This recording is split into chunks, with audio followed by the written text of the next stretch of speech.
Hello everyone, मैं M D Yadav और आप देख रहे हैं सूर्योदय सक्सेस पॉइंट। आज की इस क्लास में हम सॉल्व करेंगे कक्षा 8 की जो गणित की बोर्ड परीक्षा है उसके लिए मॉडल पेपर। और वो मॉडल पेपर जो है आपके एग्जाम पैटर्न पर आधारित है। आपके एग्जाम्स में इसी टाइप से क्वेश्चंस आएंगे। तो चलिए स्टार्ट करते हैं। फर्स्ट जो पार्ट है इसका वो है वस्तुनिष्ठ प्रश्न। क्या है फर्स्ट पार्ट? क्या वस्तुनिष्ठ प्रश्न। क्वेश्चन 1 से 8 तक वस्तुनिष्ठ प्रश्न है इसमें। -2/9 व 3/6 का गुणा करने पर उत्तर प्राप्त होता है। -2/9 इंटू 3/6 गुणा करना था दोनों को। तो इसका क्या आंसर आएगा? 3 से काटेंगे, 3 दूनी 6, 2 एकम 2, तो 1/9 आ रहा है इसका। क्या आ रहा है? 1/9 माइनस, क्योंकि आगे माइनस है तो -1/9, तो आंसर कितना आ जाएगा? 10। नेक्स्ट है एक चर वाले रैखिक समीकरण का व्यापक रूप है। एक चर वाले रैखिक समीकरण का व्यापक रूप है। तो एक चर यहाँ पर है ax प्लस बी, ये व्यापक रूप है उसका। ठीक है ना? से आंसर इसका राइट है।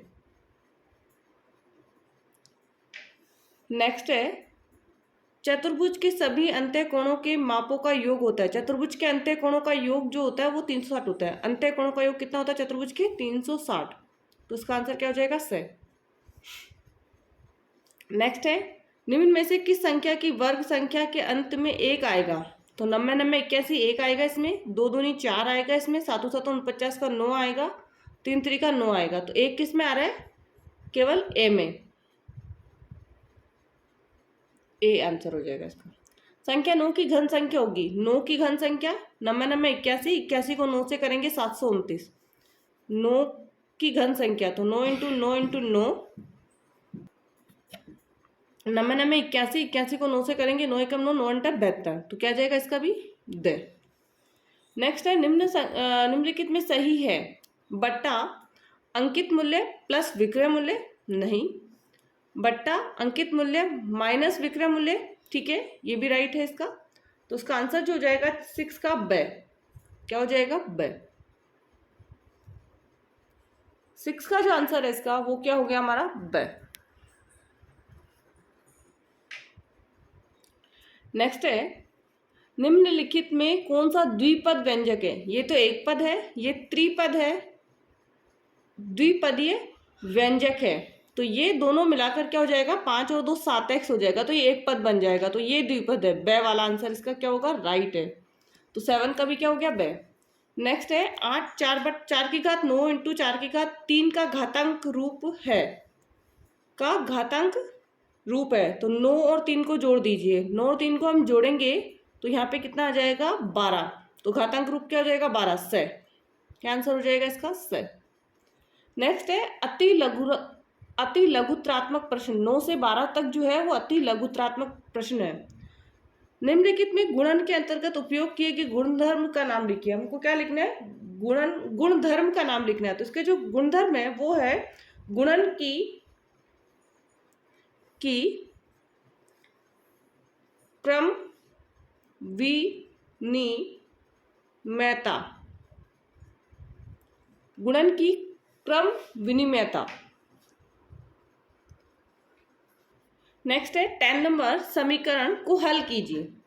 समीकरण को हमें क्या करना है? हल करना है। तो हमारे पास है 2x/3 प्लस 1 बराबर 7x/15 प्लस 3। 3 को 1 से गुणा कीजिए, 2 एकम 2, 2x तो ऐसा कैसा आ जाएगा? 3 एकम 3 बटा में कितना हो जाएगा? 3 बराबर 7x ऐसा कैसा? 15 को 3 से करेंगे, 15 3 45 बटा में क्या हो जाएगा? 15। ठीक है, अब 3 एकम 3, 3 पंजे 15, कितना आ गया? 5 हमारे पास यहाँ पर आ गया। क्रॉस गुणा कर दीजिए इसको इससे और इसको इससे। तो 5 दूनी 10x, 5 त्रिका 15, बराबर का निशान है, बराबर लगा दीजिए यहाँ पर। फिर 7x प्लस 45। अब यहाँ 10x है इधर, तो 7 को इधर ले लीजिए। 7x प्लस में था तो इधर आके किस में हो जाएगा? माइनस में 7x हो जाएगा। बराबर में 45 है, प्लस में 15 था, इधर आके किस में हो जाएगा? माइनस में 15। 10 में 7 गया, कितना बचेगा? 3x। इधर 45 में से 15 हम काटेंगे, कितना बचेगा? 30। और 3 का भाग 30 में दे देंगे तो कितना आ जाएगा हमारे पास आंसर? 10। कितना आंसर आएगा? 10। नेक्स्ट, निम्नलिखित व्यंजकों संख्याओं में से प्रत्येक के घन के इकाई के अंक ज्ञात कीजिए। घन के इकाई के अंक हमको ज्ञात करने हैं, ठीक है ना। तो 8 है हमारे पास, पहली संख्या 8 का, तो पीछे वाली संख्या ले लीजिए, 8 इंटू 8 इंटू 8, तो 8 उठी 64, 64 को 8 से करेंगे तो आएगा 512। तो इसका आंसर इकाई अंक कितना है? 2। तो इकाई अंक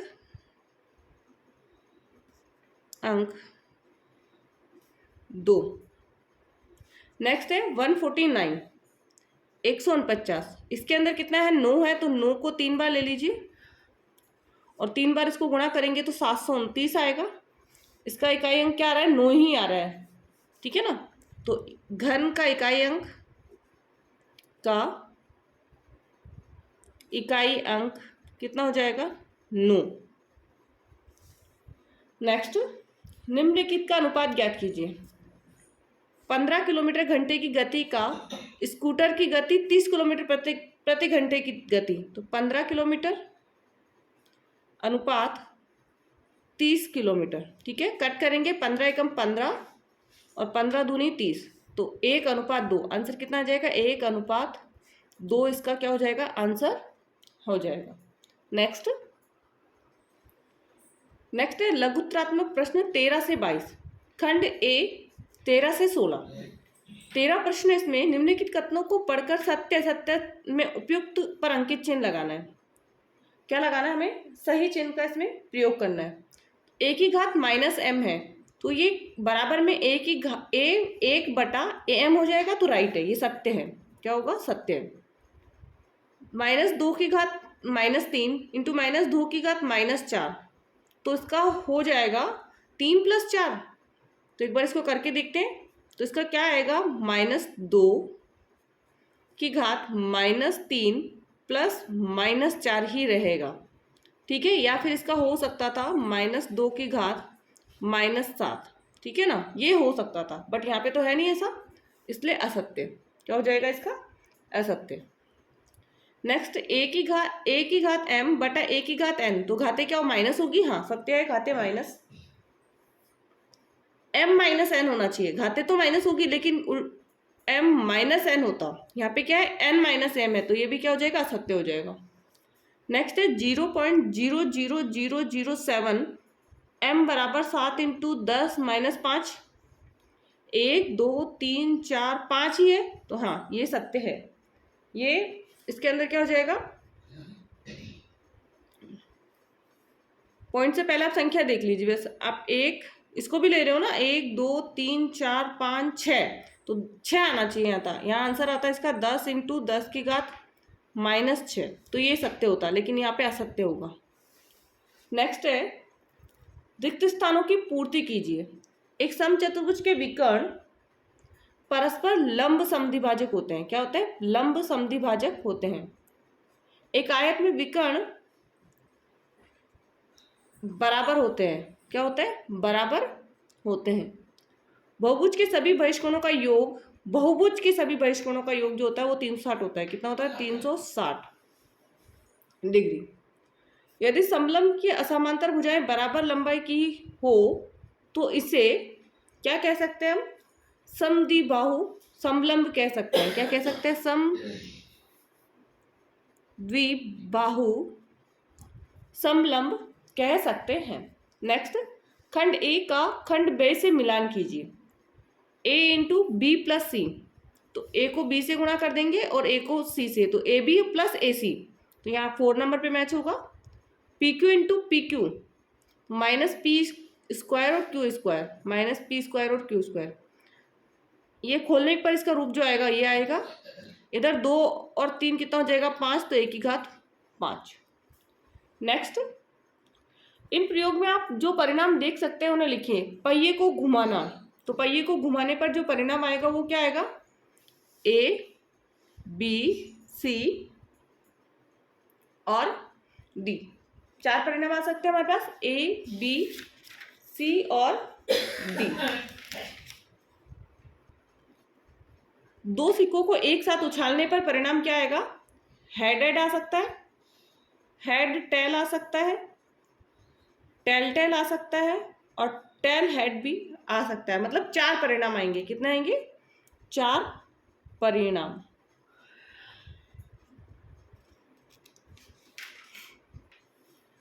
नेक्स्ट 17 क्वेश्चन, अभाज्य गुणनखंड विधि से 441 का वर्गमूल ज्ञात कीजिए।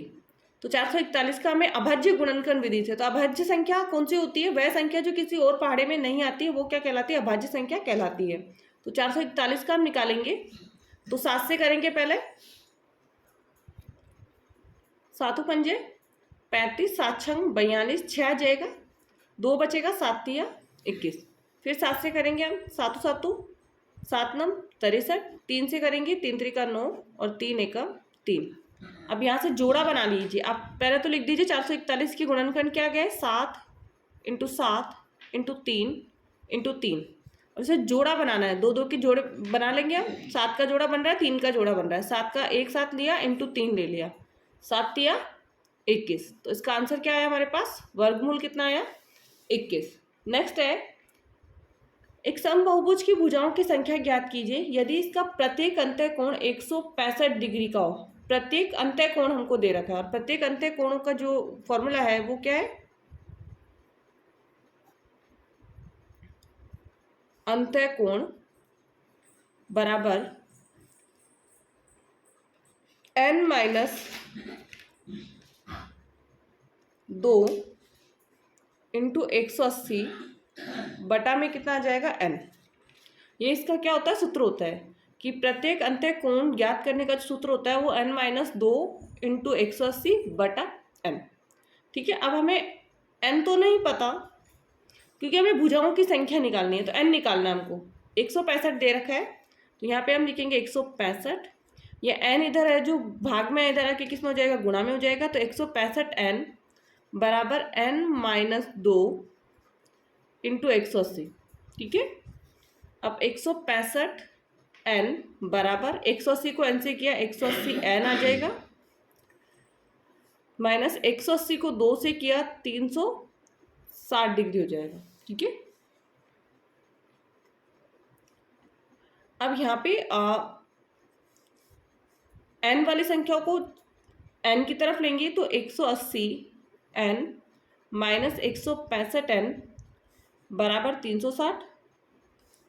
तो 180 में से 165 माइनस करेंगे हम, तो कितना आ जाएगा? 15n बराबर 360। अब क्या करना है? n का भाग, n बराबर 360 बटा हमें क्या लेना है? n की जगह हम क्या लेंगे? 15। तो 15 का हम भाग देंगे, 15 का 15, 15 2 30 और 15 चौक 60। कितना आया? 24। आंसर हमारा कितना हो गया इसका? 24।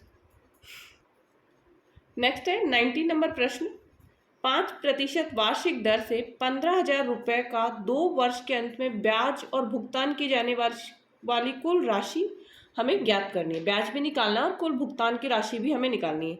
सबसे पहले तो आप लिख दीजिए कि आपका मूलधन क्या है।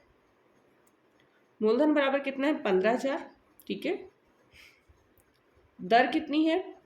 5%। समय कितना है? 2 वर्ष। अब भुगतान की जाने वाली राशि को हम क्या कहेंगे? मिश्रधन। क्या कहेंगे? मिश्रधन, या इसको हम लिख सकते हैं ए। क्या कह सकते हैं? अमाउंट। तो ए, इसका सूत्र होगा P + R1 + R बटा 100 और n। ठीक है ना। अब यहाँ पे हम ले लेंगे इसका a बराबर हमको नहीं पता, p बराबर हमारे पास है 15,000 प्लस 1 बराबर 1, r बराबर 5 बटा 100 और n बराबर 2। 15,000 प्लस 100 को 1 से करेंगे, 100 एकम 100, 100 105, और क्योंकि 2 बार है तो हम इसको लिखेंगे यहाँ पे इंटू का निशान लगाइए, बटा 100 और 105 बटा 100। 2 जीरो से 2 जीरो कट हो जाएगा, फिर 1 जीरो से 1 जीरो हमने फिर से यहाँ पे क्या कर दिया? कट कर दिया।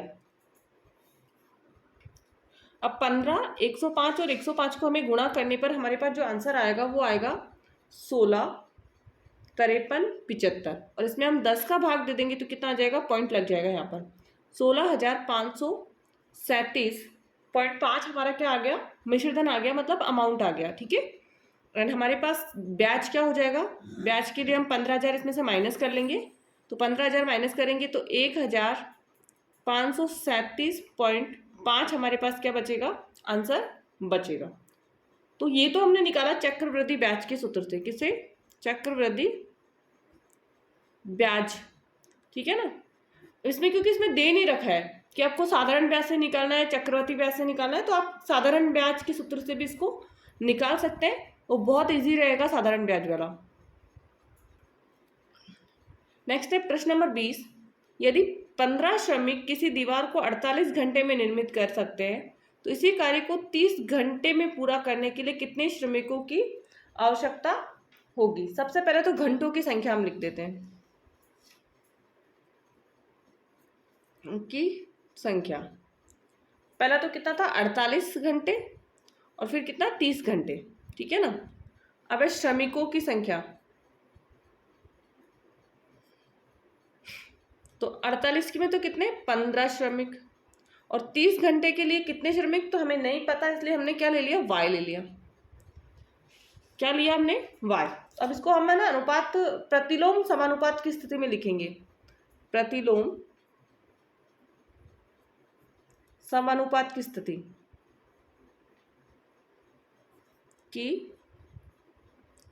में लेंगे, तो 48 इंटू 15 बराबर 30 इंटू y। ठीक है, अब क्योंकि 30 इधर गुणा में है तो भाग में आ जाएगा, तो y बराबर 48 इंटू 15 बटा 30, 15 एकम 15, 15 दूनी 30, 48 में हम 2 का भाग देंगे तो कितना आएगा, 24। तो कितने श्रमिक चाहिए होंगे हमें, और 24, y इज इक्वल टू कितना आ गया, 24। नेक्स्ट है हमारा समीकरण 21। क्वेश्चन नंबर 21 है हमारा, समीकरण x बटा 2 माइनस 1/5 बराबर x बटा 3 प्लस 1/4 को हल कीजिए और अपने उत्तर की जांच कीजिए। 2 पंजे 10, 5 एकम 5 और 2 एकम 2, 5x लगा दीजिए क्योंकि यहाँ पर x है, माइनस का चिन्ह तो माइनस लग, बराबर का निशान, 4 एकम 4, 3 एकम 3, 3 चौक 12, क्रॉस गुणा कर लीजिए, 4 पंजे 20 x, 12 पंजे 12 कुछ 5 से करना है तो 12 पंजे 60 आएगा, यहाँ पे कितना आएगा 60, और 12 को 2 से कर दीजिए, 12 दूनी 24, 10 को 4 से करेंगे 10 चौक 40x, 10 को 3 से करेंगे 10 तिया 30। अब ये 40 इधर प्लस में, इधर आके किस में हो जाएगा, माइनस में, तो 60x माइनस 40x और 30 माइनस में 24 इधर आके किस में हो जाएगा, प्लस में 24। 60 में से 40 हमने कट किया, कितना आया 20x, इधर 30 और 24 को जोड़ा 4, 2 और 54, कितना आ गया 54। तो x बराबर 54 बटा 20, काटेंगे इसको तो 27 बटा कितना आ जाएगा 10, तो आंसर कितना हुआ हमारा 27 बटा 10। नेक्स्ट है हमारे पास, निम्नलिखित सूचना को दर्शाने वाले एक पाई चार्ट कीजिए। यह सारणी एक शहर में एक वर्ष में सड़क दुर्घटना में विभिन्न कारणों से मरने वाले लोगों की संख्या दर्शाती है। दुर्घटना का कारण तेज स्पीड में वाहन, नशे में वाहन चलाना, लापरवाही से वाहन चलाना, गलत दिशा में वाहन चलाना और अन्य सभी कारण। योग कितना है इनका 720। अब हमें क्या निकालना है इसके अंदर, हमें निकालना है इसका क्या निकालेंगे हम, इसका संपूर्ण का भाग। तो यहाँ हमें निकालना है संपूर्ण का भाग, और फिर यहाँ पे निकालेंगे हम केंद्रीय कोण। ठीक है ना, अब संपूर्ण का भाग तो यहाँ पे 200 बटा कितना है 720, यहाँ पे 100 बटा कितना आ जाएगा 720, यहाँ पे 250 बटा कितना आ जाएगा 720। अब ये 720 क्यों ले रहे हैं हम, क्योंकि टोटल कितना है इसका 720।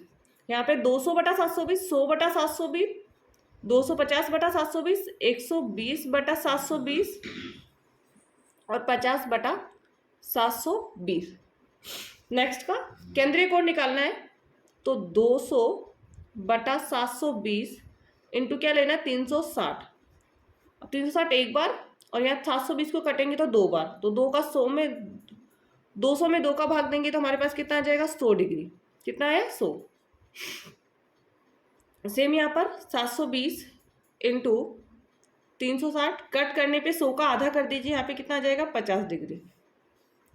नेक्स्ट यहाँ पे 250/720 इंटू 360, तो इस कोण का आपको आधा करना 250 का, तो 125 डिग्री। नेक्स्ट है 120/720 इंटू 360, 120 का आधा करेंगे तो कितना आ जाएगा 60, इधर 50 का आधा हम कर देंगे तो कितना आ जाएगा 25 डिग्री। ठीक है, अब हमारे पास कोण आ गए सारे। तो आपको एक वृत्त बनाना है, बिल्कुल इजी अच्छे से आपको बनाना है। बीच में पॉइंट लेना है, और जैसे 100 डिग्री है तो 100 डिग्री का एंगल लेके आपको क्या बनाना है, चंदे की सहायता से बना सकते हैं। 100 डिग्री का कोण बनाना है। ये 100 डिग्री का कोण कौन से का है हमारा, वो नाम आपको लिखना है। तेज स्पीड में वाहन, किसका था, तेज स्पीड में वाहन। नेक्स्ट है 50 डिग्री। अब 50 डिग्री किसका था, 50 डिग्री, और 50 डिग्री नशे में वाहन चलाना, नशे में वाहन चलाना। नेक्स्ट है 250, और 250 का आधा हो गया 125, 125 का जो हमारा होगा 125। ठीक है, और 125 हमारा जो है वो है लापरवाही से वाहन चलाना, लापरवाही से वाहन चलाना। ठीक है, नेक्स्ट है हमारा 60 और 25, तो 60 और 25 में 60 डिग्री का, और ये कितना हो गया 25 का। तो 60 वाला जो हमारा है वो किसका है, गलत दिशा में वाहन चलाना, गलत दिशा में वाहन चलाना। नेक्स्ट है 25, और 25 है अन्य सभी कारण, अन्य सभी कारण, और भी कोई कारण होंगे तो सारे कारण क्या हो गए 25। तो ये आपका क्या बनाना है, ऐसा पाई चार्ट आपको बनाना है। नेक्स्ट प्रश्न लेंगे हम 23। नेक्स्ट है 23, निम्नलिखित व्यंजकों के गुणनखंड कीजिए। अब इसमें क्या हमारे पास 2 दे रखा है, या तो आपको ऊपर वाला प्रश्न करना है या इसका सेकंड वाला प्रश्न इसका ही दे करना है। दोनों में से आपको एक ही करना है, ये इसकी या तो इसके चारों कीजिए या इसके चारों आपको करना है। तो फर्स्ट है हमारा, जिसे हम पहला वाला करते हैं, फर्स्ट का 7x - 42, तो इसका जो गुणनखंड बनेगा वो बनेगा 7, कॉमन लेना है तो x बचेगा, माइनस 7 × 42 मतलब 6, तो 7x - 6 इसका क्या हो जाएगा, आंसर हो जाएगा। नेक्स्ट है सेकंड 6p - 12q, तो इसमें से जो कॉमन आएगा वो आएगा, 6 बार लेना है तो p माइनस 6 दूनी 12, 2 बचेगा, और q दूसरे का आंसर। नेक्स्ट है थर्ड वाला 7a² + 14a, तो इसमें से आपको कॉमन जो लेना है वो 7a लेना है, तो बचेगा क्या आपका a + 7 दूनी 14, 2, तो 7a, a + 2 इसका क्या हो जाएगा, आंसर हो जाएगा। नेक्स्ट है फोर्थ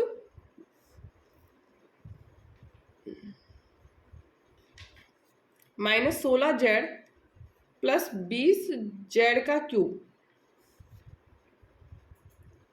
तो इसमें से हम लेंगे -4z, तो 4 चौके 16 का 4, माइनस प्लस माइनस 4 × 5 = 20, और z का स्क्वायर इसका क्या आ जाएगा, आंसर आ जाएगा। नेक्स्ट प्रश्न,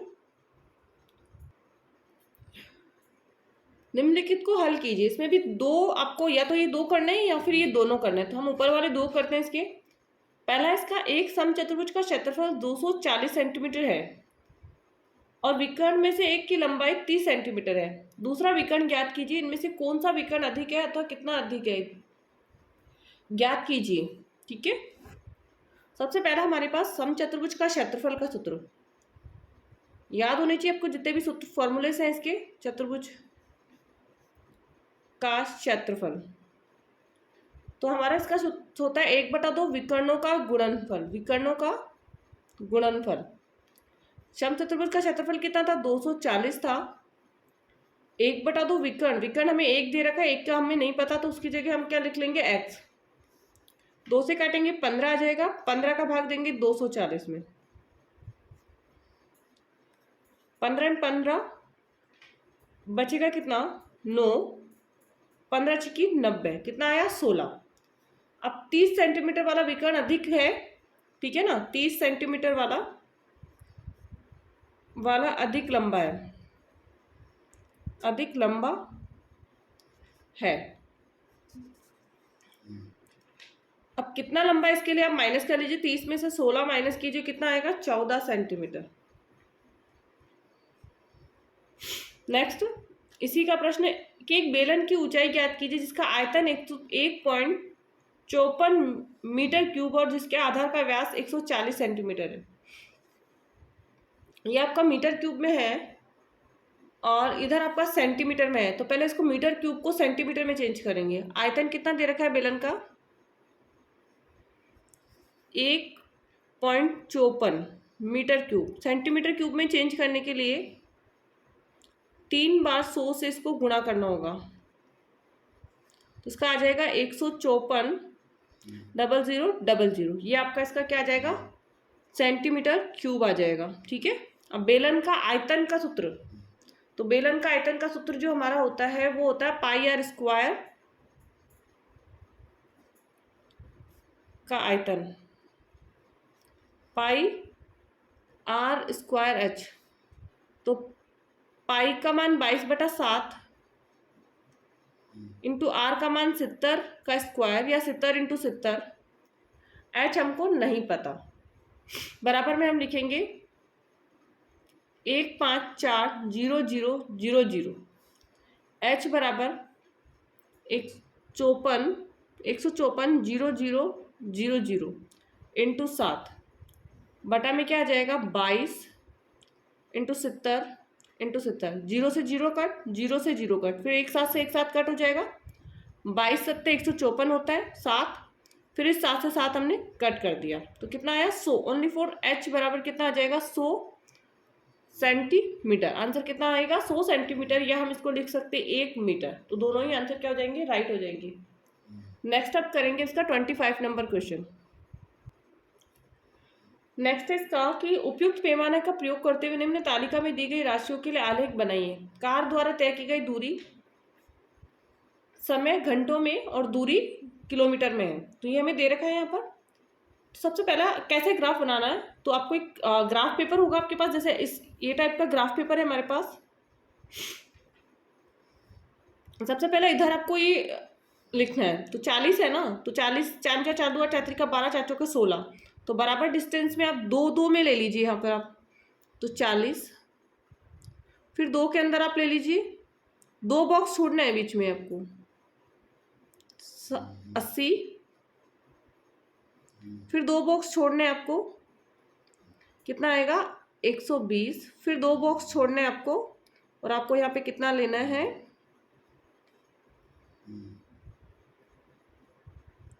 160। ठीक है ना, और यहाँ पे आपको यहाँ से लेना है 6 बजे है, तो यहाँ पे लिखिए 6 बजे, यहाँ पे आ जाएगा 7 बजे, और यहाँ पे आ जाएगा 8 बजे, और यहाँ पे कितना आ जाएगा? 9 बजे।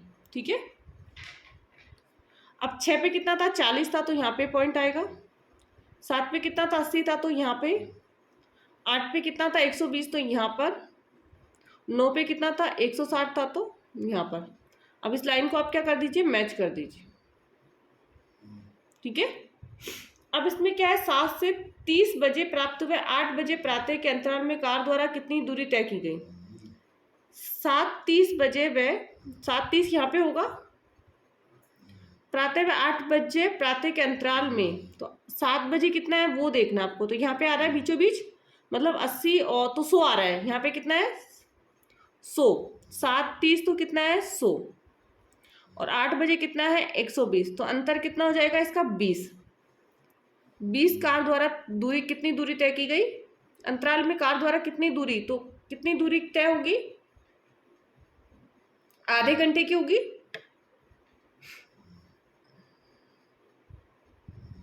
कितनी हुई 30 मिनट। कितनी दूरी है 30 मिनट। कार के 100 किलोमीटर दूरी तय करने लेने पर समय क्या था 100 किलोमीटर पे 7:30 बजे प्रातः, 7:30 बजे प्रातः। ठीक है। नेक्स्ट है एक डाकिया अथवा के अंदर प्रश्न है जिसको आप दोनों में से आप एक कर सकते हैं, तो आप एक क्वेश्चन कोई भी आप कर लीजिए।